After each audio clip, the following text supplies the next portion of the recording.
Hello guys. तो मैं आपको 12th में अगर आप बैक बेंचर हैं जो कि थंबनेल पे लगाया था, ऑफ कोर्स तभी आपने इस पे क्लिक किया होगा और आप यहाँ आए होंगे।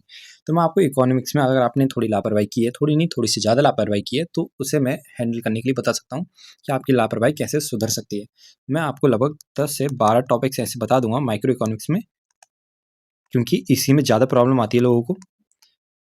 तो मैं इसमें आपको 10 से 12 टॉपिक ऐसे बता सकता हूँ जिसमें देखो, पास तो मैं ये नहीं कह रहा कि तुम फेल हो जाओगे, ऑफ कोर्स तुम्हारी 40 to 55% आनी ही आनी है, पर मैं ये कह रहा हूँ कि ये लगभग 70 to 75% पहुंच जाएगी इसके बाद।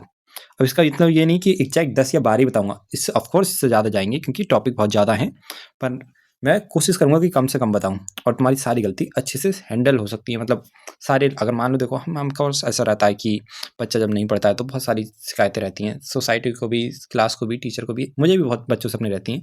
मेरे बच्चों से नहीं, मतलब मेरी क्लास के बच्चों से।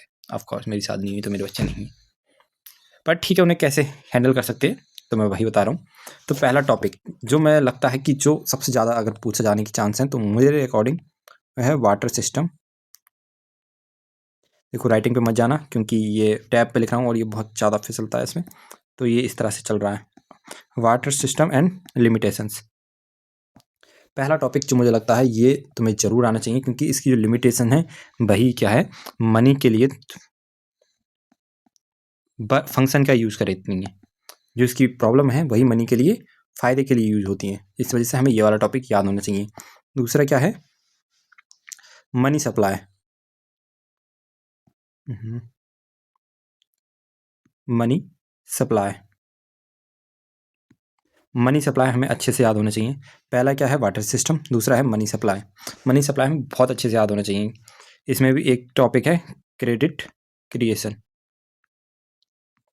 ये भी हमें याद होना चाहिए। दूसरा चीज़ है मनी एंड इट्स फंक्शंस। और तुम्हें इसके प्राइमरी और सेकेंडरी दोनों ही याद होनी चाहिए।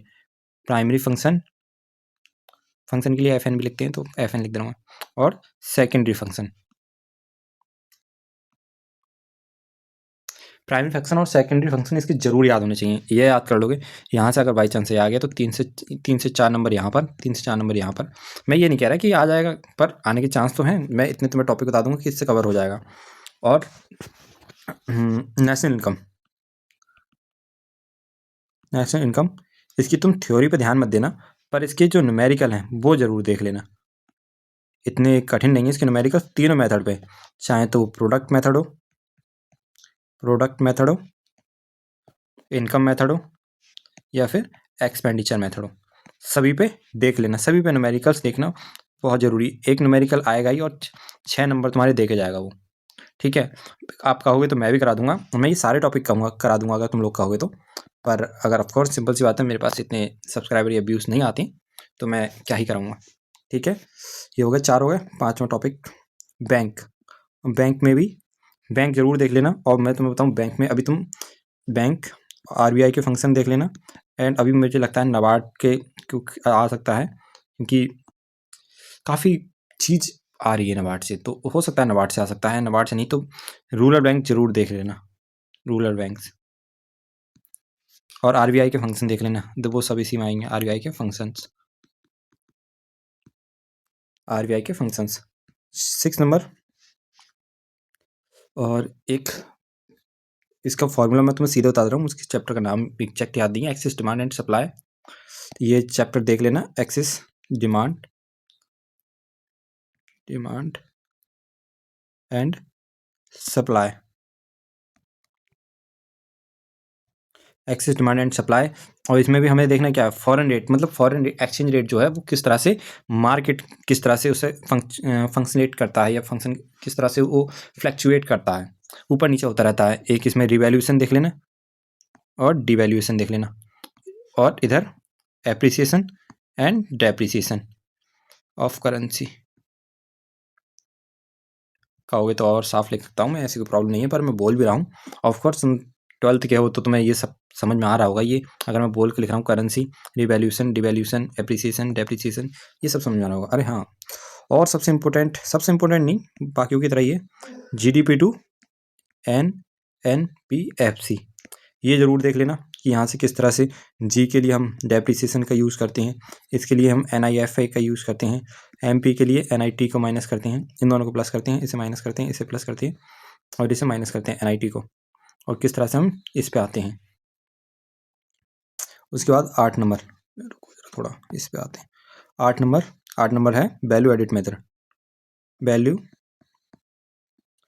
एडिट मेथड ये जरूर देख लेना, वैल्यू एडिट मेथड, और इसका वर्क किस तरह से ये वर्क करता है, मतलब इसकी नीड क्या है। वर्क नीड मतलब नीड कैसे कि हमने अगर सीड ले रहे हैं, सीड से अगर मान लो बीट बन रहा है, बीट से फ्लोर बनना है और फ्लोर से ब्रेड बनना है, तो हम किसी एक को तो हमें लेना पड़ेगा, किसी एक का प्राइस। इसे मान के चलो 200 का बिका, ये 300 का बिका, ये 400 का बिका। अगर हम सबका प्राइस काउंट कर लें तो हमारे पास डबल काउंटिंग ट्रिपल काउंटिंग की प्रॉब्लम आ जाएगी। 400 700 700 1000 रुपये हो रहे हैं, जबकि जिसे फ़ायदा होगा वो उससे 1000 रुपये का फ़ायदा थोड़ा ना होगा, उसे तो यहाँ पर भी जो बचत होगी। इस वजह से हम एक प्राइमरी प्रोडक्ट ले लेते हैं, उसके बाद उनके बीच का जो प्रोडक्ट में प्रोग्रेस हुई है उसका वैल्यू ले लेते हैं। यहाँ से 100 रुपये ले लेंगे, यहाँ से हम 100 रुपये ले लेंगे, यहाँ से 100 रुपये ले लेंगे, तो टोटल जो कॉस्ट आया उसका कितना है 400 रुपये। या फिर हम सीधे फाइनल प्रोडक्ट ले लें। इसमें प्रोडक्ट मेथड में जो मैंने यहाँ पर बताया था प्रोडक्ट मेथड, इसमें ये चीज़ लिखना ज़रूर कि इसमें हम सिर्फ फाइनल प्रोडक्ट को ही काउंट करते हैं, ये चीज़ ज़रूर लिखना, नंबर बढ़ जाएंगे तुम्हारे। फिर मोस्टली तो मैंने तुम्हारा सिलेबस कवर कर ही दिया इसमें, बाकी रहे छुटके मुटके क्वेश्चन। और क्रिएटिव क्रिएशन हो गया, इन्वायरमेंट उसमें आ जाएगा। मुझे लगता है इतना सफिशिएंट रहेगा तुम्हारे लगभग 60% to 70% लाने के लिए। इसका मतलब ये नहीं कि ये आज आएगा तो मतलब इतना आ ही जाएंगे। तो मैं उस पर इंडियन इकोनॉमिक के बताऊंगा, इंडियन इकोनॉमिक डेवलपमेंट के बताऊंगा मैं अभी। फिलहाल मैंने अभी माइक्रो के बताया, उसकी आगे वीडियो अपलोड कर दूंगा मैं। ठीक है, मैं एक दो और बता दूं तुम्हें। हाँ, बजट, मैं कुछ तो भूल ही रहा था। बजट, इस बार का बजट देख लेना, और इसमें ये ज़रूर देख लेना कि बजट इसका फंक्शन, इसकी नीड क्या होती है। वही वेलफेयर होता है, जो ज़्यादा अमीर है उसे और अमीर ना बने, जो गरीब है वो और गरीब ना हो। तो अमीर से लेके हम रुपये किसे देते हैं, गरीब के लिए, वेलफेयर के लिए। दूसरी चीज़, हम इन पे टैक्सेस लगाते हैं किस चीज़ के लिए, जो लग्जरी होती है या फिर एंटी सोशल मान लो, या नॉट गुड फॉर हेल्थ, इस तरह की जो चीज़ें उन पे टैक्सेस ज़्यादा लगाते हैं। और फिर ये भी देख लेना कि टैक्स जो है, मतलब इस बार बजट जो है सबसे ज़्यादा किसके लिए एलोकेट किया है, बजट में एलोकेशन ज़रूर देख लेना, क्योंकि इससे क्वेश्चन आ सकता है। सबसे ज़्यादा हमने कहाँ पर दिया है इस बार, डिफेंस में दिया है, तो डिफेंस में भी क्यों दिया है। और एक जो लास्ट चैप्टर है शायद उससे आ जाए, तो आएगा तो उसका चाइना से ही आएगा, पाकिस्तान का कुछ मत देखना, चाइना से देख लेना। चाइना की 1 चाइल्ड पॉलिसी हो गई, क्योंकि हमारे यहाँ पॉपुलेशन बहुत ज़्यादा है, तो इसके साथ आ सकता है 1 चाइल्ड पॉलिसी हो गई। और मैंने एक क्वेश्चन देखा था, एक पेड़ माँ के नाम, तो ये आ सकता है एक पेड़